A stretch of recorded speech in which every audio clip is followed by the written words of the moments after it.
Pemirsa, akibat kecanduan narkoba, seorang gadis cantik berusia 22 tahun berinisial NHM nekat edarkan sabu. Polisi mengamankan gadis tersebut saat sendirian di kosnya yang berada di Jalan Kancil Putih, Kelurahan Demang Daun Lebar, Kecamatan Ilir Barat, Palembang, Sumatera Selatan pada 1 Desember 2021.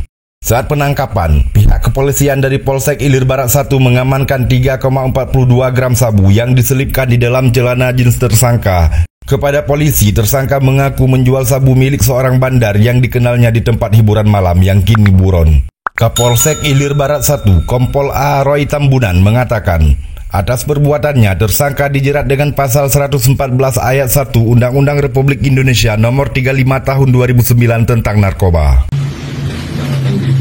Berat 3,42 gram. Peranannya apa, Pak? Ya, pengedar. Gimana dia mengedarnya? Di sekitaran Kancil Putih. Sudah lama dan dia jadi pengedar ini? Menurut keterangannya masih baru. Pasal yang dijerat, Pak? Pasal yang dijerat Undang-Undang Nomor 35 Tahun 2009 Pasal 114. If you like our video, please remember to click on the like button and subscribe to our channel.